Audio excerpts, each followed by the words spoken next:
নমস্কার সবাইকে। Paschimbanga panchayat recruitment 2026, WBP, KP, group D, railway কিংবা এসএসসির মতো সমস্ত প্রতিযোগিতামূলক পরীক্ষার জন্য আজ থেকে শুরু হচ্ছে আমাদের গুরুত্বপূর্ণ ম্যাথ প্র্যাকটিস সিরিজ। আজকের ক্লাসে থাকবে নাম্বার সিস্টেমের বিভিন্ন এমসিকিউ প্র্যাকটিস, কারণ এই টপিক থেকে প্রায় প্রত্যেকটি পরীক্ষাতেই 2 থেকে 3 নম্বরের প্রশ্ন আসে। শুধু আজকের ক্লাস নয়, পরবর্তী ক্লাসগুলোতেও আমরা ধাপে ধাপে ম্যাথের অন্যান্য চ্যাপ্টারগুলো কমপ্লিট করব। স্ক্রিনের নিচে তোমরা পুরো রুটিন বা বিষয়ের তালিকাটা দেখতে পাচ্ছ। আমরা আস্তে আস্তে এক একটা চ্যাপ্টার শেষ করব। তাই ভিডিওটা শেষ পর্যন্ত দেখো, নিয়মিত প্র্যাকটিস করো আর চাকরির প্রস্তুতিতে আমাদের সাথে থাকো। চলো শুরু করা যাক আজকের গুরুত্বপূর্ণ নাম্বার সিস্টেমের প্র্যাকটিস ক্লাস। প্রতিটি প্রশ্ন বলার পর আমি আপনাদের 20 থেকে 30 সেকেন্ড সময় দেবো এবং সেই সময়ের মধ্যে আপনি কোন অপশনটি সঠিক উত্তর হবে আমাদের কমেন্টে জানাবেন। তো প্রথম প্রশ্ন, প্রথম 100টি স্বাভাবিক সংখ্যার যোগফল কত?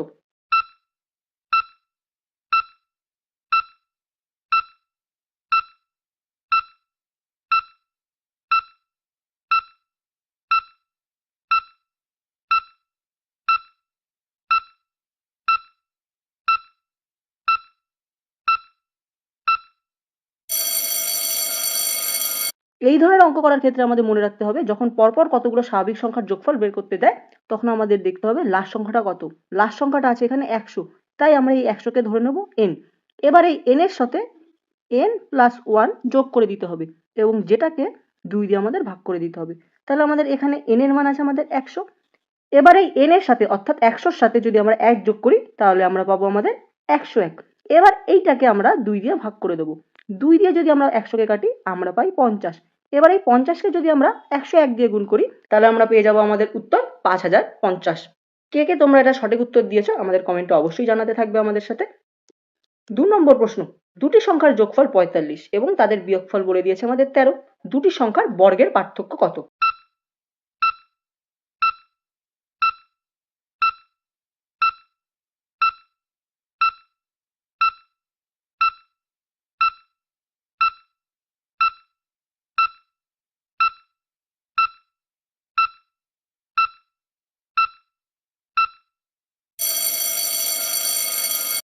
কি বলেছে? সংখ্যা দুটির যোগফল 45। ধরি সংখ্যা দুটি আমাদের x আর y। তাহলে কি বলেছে আমাদের? x প্লাস y বলে দিয়েছে আমাদের 45 আর x মাইনাস y এটা আমাদের বলে দিয়েছে 13। তো আমাদের বের করতে বলেছে সংখ্যা দুটির বর্গের পার্থক্য কত, অর্থাৎ আমাদের বের করতে হবে x স্কোয়ার মাইনাস y স্কোয়ারের মান কত। আমরা কি জানি? এই x স্কোয়ার মাইনাস y স্কোয়ারের সূত্র আমরা জানি x plus y into x minus y। এবার আমাদের এখানে এই x প্লাস y এর মান দিয়েছে আমাদের 45 আর এই x মাইনাস y এর মান দিয়েছে আমরা 13। তাহলে আমরা এই 45 এর সাথে 13কে গুণ করে দেবো। 45 এর সাথে যদি 13কে গুণ করি তাহলে আমরা পেয়ে যাবো 585। তাহলে আমাদের সঠিক উত্তর হয়ে যাবে আমাদের অপশনে 585। পরবর্তী প্রশ্ন, 23 to the power 15 plus 19 to the power 15 সংখ্যাটি নিচের কোনটি দ্বারা বিভাজ্য হবে?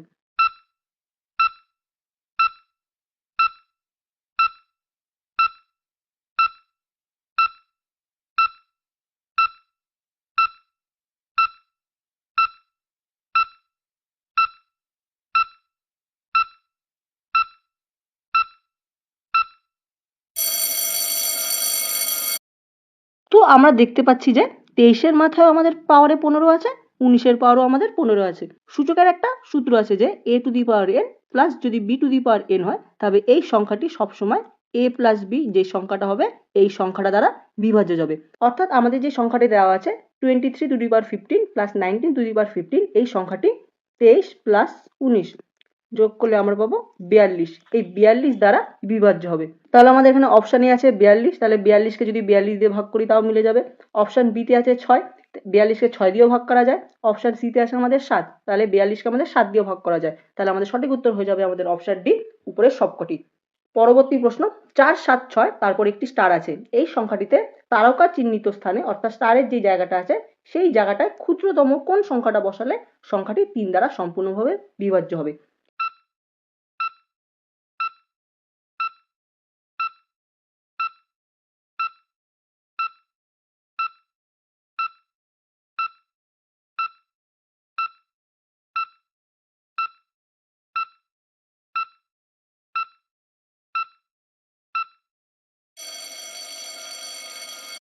এই প্রশ্নটা একদমই ইজি প্রশ্ন।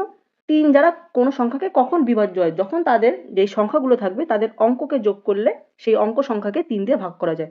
তাহলে আমাদের এখানে আছে 4 7 6, তারপরে আছে আমাদের স্টার। তাহলে প্রথমে আমরা 4-এর সাথে 7 যোগ করব, তাহলে আমাদের কত হয়ে যাবে 11। 11-র সাথে আমরা 6 যোগ করব, তাহলে আমাদের কত হয়ে যাবে 17। যেহেতু আমাদের বলেছে ক্ষুদ্রতম সংখ্যা, তাই এই 17-এর পরে আমাদের কোন ক্ষুদ্রতম সংখ্যা নিলে আমাদের এমন একটা সংখ্যা হবে যা 3 দ্বারা বিভাজ্য হবে। তাহলে 17-এর পরে হয় আমাদের 18। তাহলে যদি আমরা 17-এর সাথে 1 যোগ করি তাহলে হয়ে যাবে 18, এবং এই 18কে আমরা 3 দিয়ে ভাগ করতে পারি। তাহলে এই স্টার চিহ্নের জায়গায় যদি আমরা 1 বসাই তাহলে আমাদের সংখ্যাটি 3 দ্বারা সম্পূর্ণভাবে বিভাজ্য হবে। তাই সঠিক উত্তর হয়ে যাবে আমাদের অপশানে 1। 5 নম্বর প্রশ্ন, দুটি সংখ্যার গুণফল বলে দিয়েছে আমাদের 575 এবং তাদের ভাগফল বলে দিয়েছে 9/7 হলে ক্ষুদ্রতম সংখ্যাটি কত?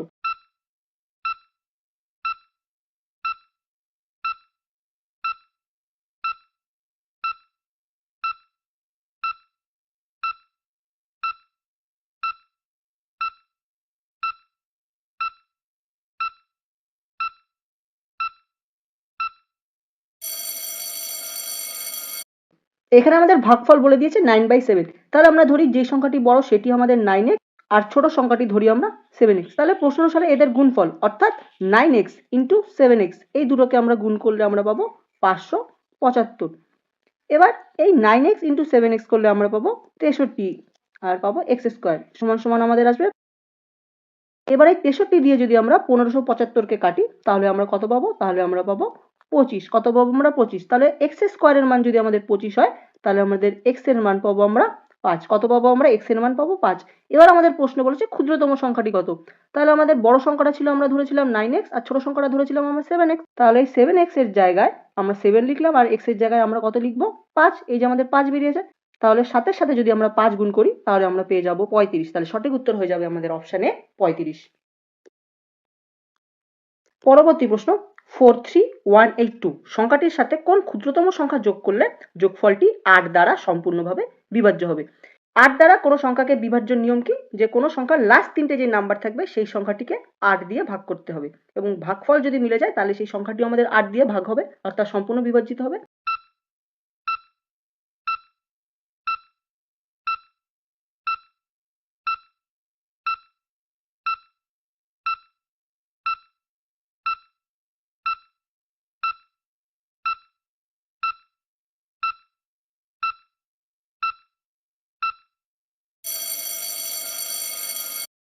আমাদের এখানে আছে 182।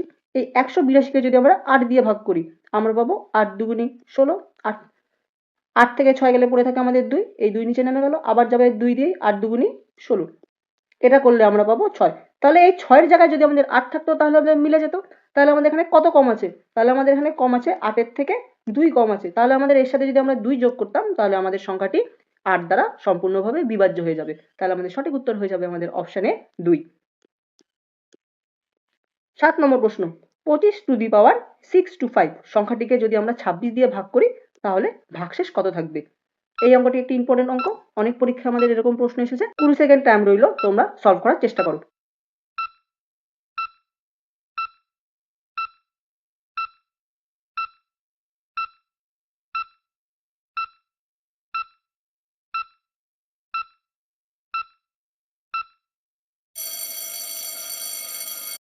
তো এখানে আমাদের আছে 25^625।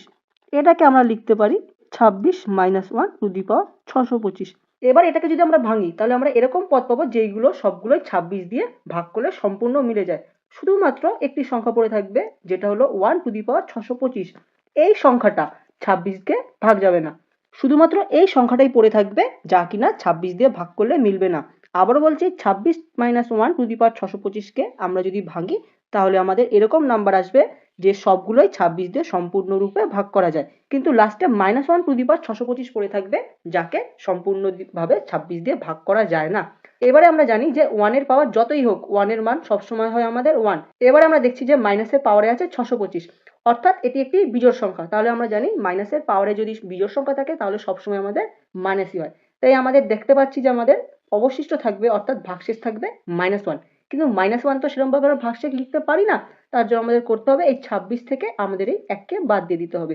এই 26 থেকে যদি আমরা 1কে বাদ দিই আমরা পাবো 25। তাহলে আমাদের সঠিক উত্তর হয়ে যাবে অপশন বি, 25। এই প্রশ্নটা অনেকের একটু কঠিন লাগতে পারে, কিন্তু তোমরা যদি রিভাইন্ড করে অর্থাৎ আগে গিয়ে ভিডিওটি আরেকবার দেখো তাহলে আশা করি তোমরা বুঝতে পারবে। পরবর্তী প্রশ্ন, পরপর তিনটি জোড় সংখ্যার যোগফল বলেছে আমাদের 24, ক্ষুদ্রতম সংখ্যাটির বর্গ কত?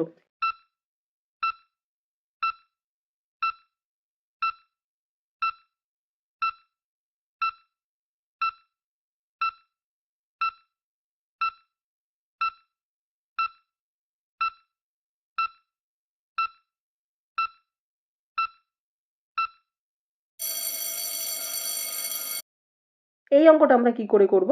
ধরি আমাদের মাঝের সংখ্যাটা x, তাহলে প্রথম সংখ্যাটা হবে আমাদের x - 2 আর লাস্টের সংখ্যাটা হবে আমাদের x + 2। এবারে কি বলেছে? এদের যোগফল, যোগফল বলে দিয়েছে আমাদের 24। তাহলে এখান থেকে আমরা কি পাই?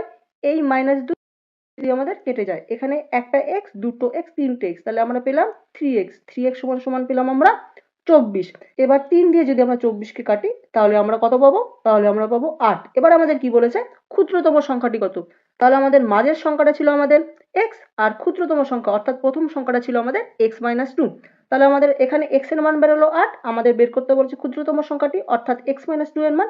তাহলে 8 থেকে যদি আমরা 2 বাদ দিই তাহলে আমরা পাবো 6। আর আমাদের এখানে বলেছে বর্গ বের করতে, অর্থাৎ 6 এর যদি আমরা বর্গ করি তাহলে আমরা পেয়ে যাবো আমরা 36। তাহলে সঠিক উত্তর হয়ে যাবে আমাদের অপশানে 36। আজকের ক্লাসটি কেমন লাগছে তোমরা কমেন্টে অবশ্যই জানাবে এবং আশা করবো তোমরা ভিডিওটি সম্পূর্ণ দেখবে। তো পরের প্রশ্ন, একটি সংখ্যার 4/5 অংশ আরেকটি সংখ্যার 3/4 অংশের থেকে 4 বেশি, তাহলে সংখ্যাটি কত?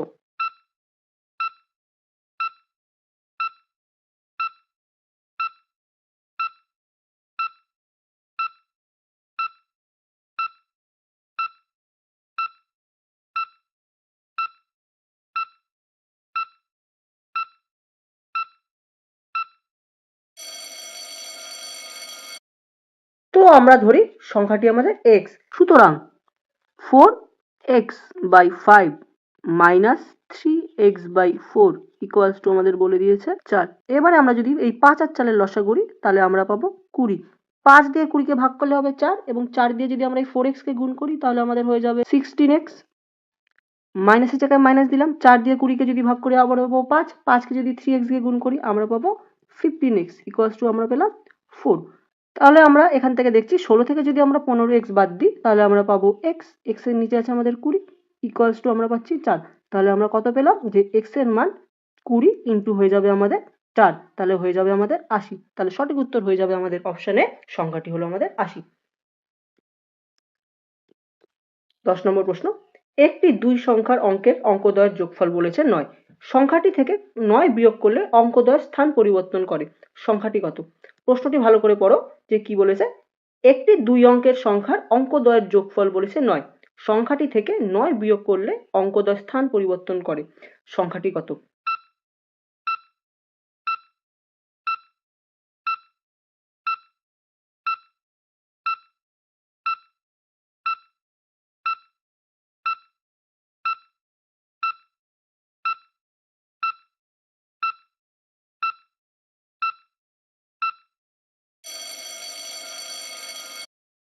অনেকেই ভাবছে যে এই অঙ্কটা খুবই কঠিন হতে চলেছে, কিন্তু অঙ্কটি আমাদের অপশন টেস্ট করলেই বেরিয়ে যাবে। আমাদের প্রথম অপশন আছে 54, তাহলে আমরা দেখবো প্রশ্নে কি বলেছে, যে সংখ্যা দুটির অঙ্কদ্বয়ের যোগফল 9। তাহলে 54কে যদি আমরা এদের সংখ্যাদ্বয়কে যদি যোগ করি তাহলে 5 আর 4 9। তাহলে আমাদের যে ক্রাইটেরিয়া ছিল প্রথম সেটা মিলে গেল। এবার কি বলেছে? সংখ্যাটি থেকে 9 বিয়োগ করতে। তাহলে 54 থেকে যদি আমরা 9 বিয়োগ করি তাহলে আমরা কত পাই? তাহলে আমরা পাবো 45। যদি 9 বিয়োগ করি তাহলে কি বলেছিল?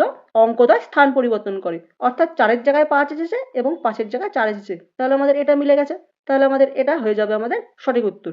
কিন্তু আমরা যদি এই বাকি অপশনগুলো দেখি, যে 45 আছে বি নম্বরে, তাহলে 45এও তো সেমই 4 আর 5 কে যোগ করলে আমাদের সেই 9 আসছে। কিন্তু এবার যদি আমরা 45 থেকে যদি 9 কে বিয়োগ করে দিই তাহলে আমরা পেয়ে যাব 36। তাহলে এই ক্ষেত্রে কি অঙ্কদ্বয় স্থান পরিবর্তন করলো? কিংবা তারপরে আছে আমাদের 36। এবার এই 36 এর অঙ্কদ্বয়কে যদি যোগ করি তাহলে আমাদের 9 আসছে, কিন্তু এর থেকে যদি আমরা 9 বিয়োগ করে দিই তাহলে আমরা কত পাবো? তাহলে আমরা পাবো 27। এক্ষেত্রে কি অঙ্কদ্বয় স্থান পরিবর্তন করছে?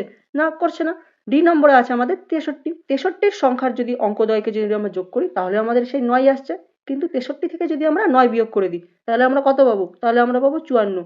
এক্ষেত্রে কি অঙ্কদ্বয় স্থান পরিবর্তন করছে? তাহলে এখানেও করছে না, অপশন সি তেও করছে না, অপশন বি তেও করছে না। তাহলে আমাদের সঠিক উত্তর হয়ে যাবে আমাদের অপশনে 54। পরবর্তী প্রশ্ন, 12, 14, 16 ডট ডট ডট ডট 88 এই শ্রেণীতে মোট পদ সংখ্যা কত, অর্থাৎ কতগুলি নাম্বার রয়েছে।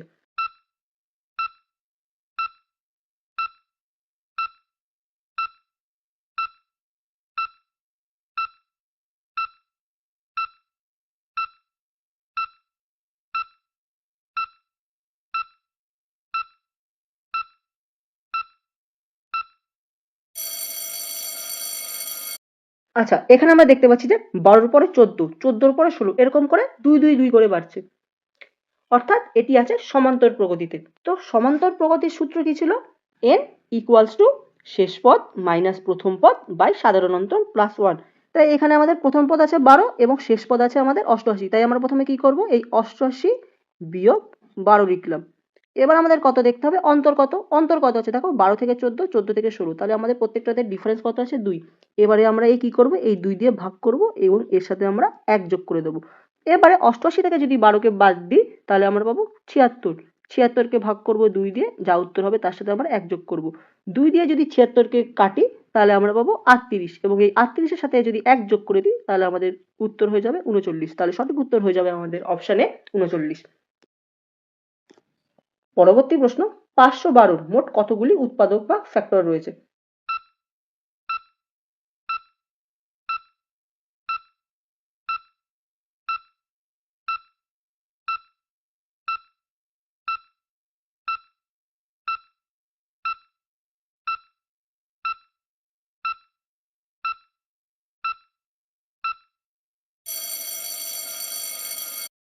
তো প্রথমে আমরা 512কে মৌলিক উৎপাদকে ভাঙবো। 2 দিয়ে আমরা করব। 2 দিয়ে যদি 512কে ভাগ করি এখানে পাবো আমরা 25 আর এখানে পাবো আমরা 6। আবার যদি 2 দিয়ে ভাঙি তাহলে আমরা পাবো 128। 128কে যদি 2 দিয়ে ভাঙি আমরা পাবো 64। 64কে যদি আমরা আবার 2 দিয়ে ভাঙি আমরা পাবো 32। এবার এই 32কে যদি আমরা আবার 2 দিয়ে ভাঙি আমরা পাবো 16। 16কে যদি 2 দিয়ে ভাঙি আমরা পাবো 8। 8কে যদি 2 দিয়ে ভাঙি আমরা পাবো 4। 4কে 2 দিয়ে ভাঙলে আমরা পাবো 2। তাহলে আমরা টোটাল কত 2 পেলাম, দুটো 2, তিনটে 2, চারটে 2, 5টা 2, 6টা 2, 7টা 2, 8টা 2, 9টা 2। তাহলে 512কে আমরা লিখতে পারি 2 টু দি পাওয়ার 9। কত লিখতে পারি আমরা 512কে? 2 টু দি পাওয়ার 9।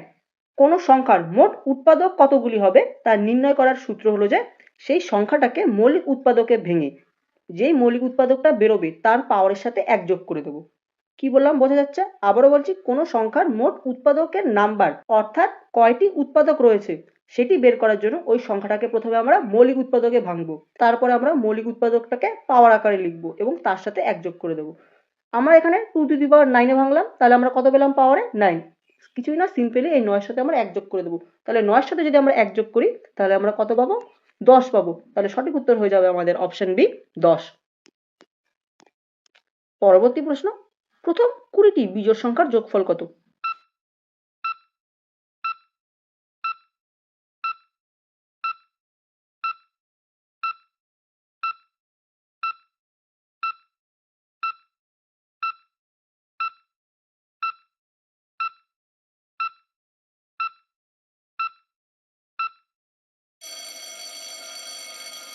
তো 20টি বিজোড় সংখ্যার যোগফল বের করার সূত্র হলো আমাদের n স্কয়ার, যেখানে n হচ্ছে গিয়ে লাস্টে যে নাম্বারটি বলেছে সেই সংখ্যাটি, অর্থাৎ এখানে n এর মান আমরা কত পেলাম? 20 পেলাম।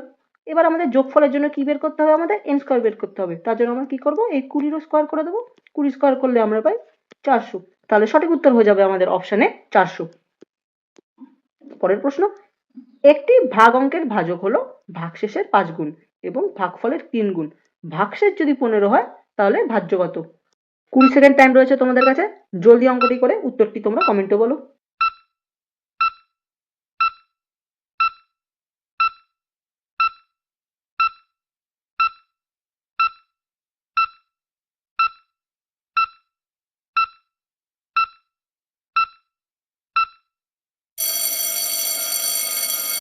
বলে দিয়েছে ভাগশেষ 15 এবং ভাজক হলো ভাগশেষের 5 গুণ এবং ভাগফলের 3 গুণ। অর্থাৎ ভাগশেষ যদি 15 হয় তাহলে ভাজক হবে 5 গুণ, মানে 15 গুণ 5 সমান সমান 75। এটা হলো আমাদের ভাজক। এবারে কি বলেছে, এই ভাজকটাই ভাগফলের 3 গুণ, অর্থাৎ যদি আমরা এই 75কে যদি 3 দিয়ে ভাগ করে দিই তাহলে আমরা পাবো 25, আর এই 25টাই হবে আমাদের ভাগফল। তাহলে আমরা কত পেলাম? ভাগশেষ পেলাম 15, ভাজক পেলাম 75 এবং ভাগফল পেলাম আমরা 25। তাহলে আমরা সূত্র কি জানি? ভাজ্য সমান সমান ভাজক গুণ ভাগফল যোগ ভাগশেষ। তাহলে এটা জানি। তো ভাজক হলো এখানে আমাদের 75, এর সাথে আমরা গুণ করব আমাদের ভাগফলকে। ভাগফল আমাদের কত? 25, এবং এর সাথে আমরা যোগ করে দেবো ভাগশেষ অর্থাৎ 15কে। 75কে যদি আমরা 25 দিয়ে গুণ করি তাহলে আমরা পাবো 1875, এর সাথে আমাদের যোগ হয়ে যাবে 15। এবার এটাকে যদি যোগ করি আমরা পাবো আমাদের সঠিক উত্তর অপশানে 1890। তাহলে আমাদের সঠিক উত্তর হয়ে যাবে আমাদের অপশান এ। 15 নম্বর প্রশ্ন, একটি ইম্পর্টেন্ট অংশ, অনেক পরীক্ষা আমাদের এরকম টাইপের প্রশ্ন আছে। কি বলেছে? 4 to the power 61 plus 4 to the power 62 plus 4 to the power 63 plus 4 to the power 64 সংখ্যাটি নিচের কোনটি দ্বারা বিভাজ্য?